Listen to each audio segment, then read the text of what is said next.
They say memories shape who we are. But what happens when the memories aren't yours? When they come in flashes, warm then cold. Familiar voices, a birthday cake, a name you've never spoken. And yet you miss them. Some people enter your life like a whisper. Others feel like they've always been there, even when they haven't. The guy moved in late last Saturday night. I know because I woke up near midnight to him ramming his U-Haul into the dumpster outside my bedroom. From my second-story window, I watched as he stepped out to inspect the damage. He was tall.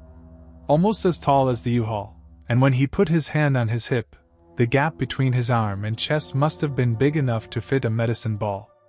I considered going out to help him, but I really didn't want to open that can of worms. I went back to bed, reassuring myself that he'd probably appreciate my pretending I hadn't seen anything. There was a knock at my door early the next morning, and you can't imagine my surprise when I looked through the peephole to see that same man. Well, from the chest down. I only knew it was the same guy because I recognized the white button-down. What the hell was he doing at my door at 6 a.m. on a Sunday morning? Did he see me watching him? Was he mad that I hadn't come out to help? I almost didn't answer, but I knew I'd have to face him eventually. I prepared an excuse before opening the door. He stepped back and released a wide, toothless smile. He looked sick. His skin was gray and his lips were black. He extended his hand and said, "Let's hang out." No emotion, just the bare words, like Google Translate except high-pitched and excited, a happy cartoon character. As a 6-foot-tall man, I craned my neck to look up at him. As I met his gaze, something came over me. A strange pleasure of familiarity, like I was back at my parents' house and my mom was baking cookies. I felt the urge to say yes. Simultaneously, I could appreciate the oddness. I didn't know this guy, even if part of me did somehow.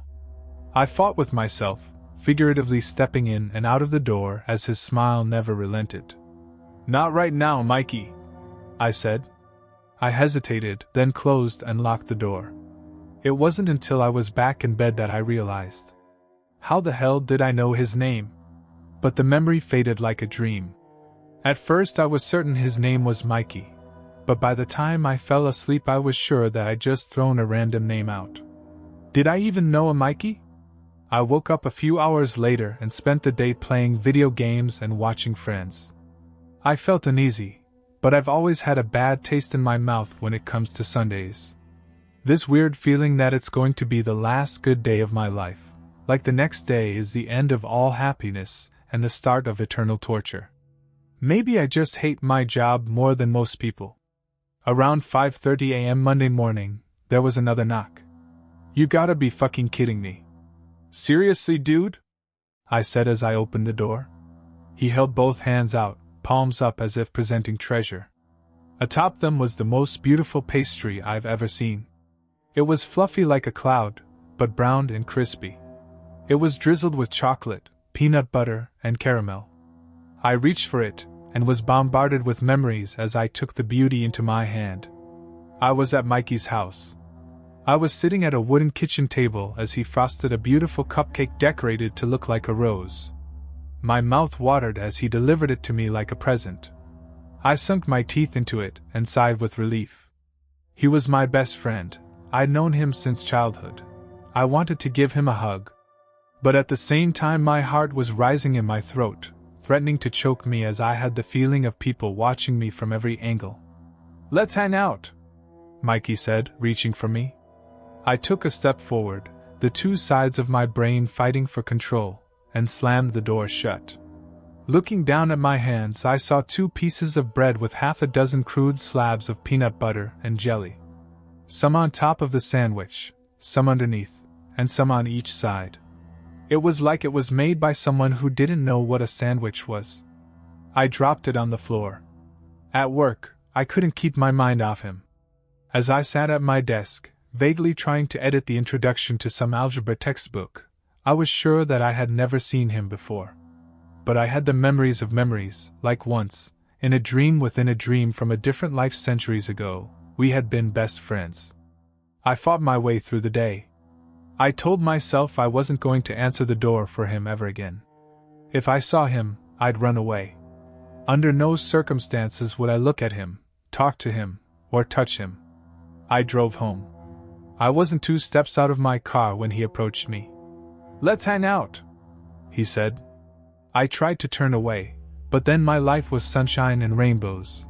I couldn't help but smile. Without bending his back, he leaned his face down to mine. We locked eyes. I can't remember what they looked like, but I remember what they made me feel, what they made me remember. I was a toddler on a swing set. I was smiling and laughing. Behind me, the tall man, Mikey, was the one smiling as he pushed me again and again. Then it was my birthday. I watched as Mikey lit my candles. He sparked the lighter with his gray hands, his yellow nails longer than his fingers. On the baseball field he was my coach. At school he was my favorite teacher. I remembered me and Mikey sitting in the back seat of my car. There were butterflies in my chest. I leaned in and kissed his black, rotting lips.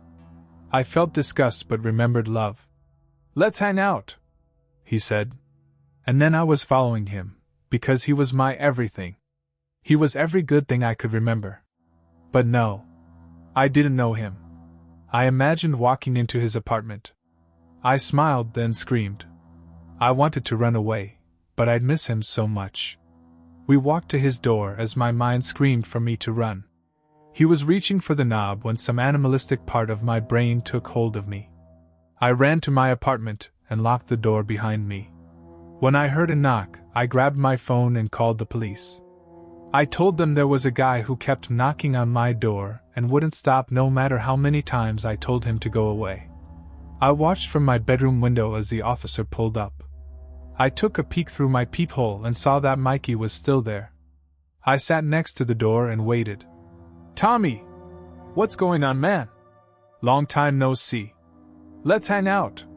"Of course, man. I really can't thank you enough for last time." I looked through the peephole to see them walking away. A door opened and closed. Then I heard screams. I called out of work the next day, and a couple of police officers came by. I told them the truth, minus all the weird stuff. They knocked on every apartment, but nothing ever came of it. I'm pretty sure I heard some happy laughter and sounds of reunion when they knocked on Mikey's door. It's been a week since then, and I haven't left my apartment. I got fired, and I'm starting to run out of food. I know I'll have to leave eventually, but what happens if I run into him? Right now, I'm certain he's dangerous. But what will I think if I see him again? What will I say when he asks me to hang out? What will I remember? What will I do?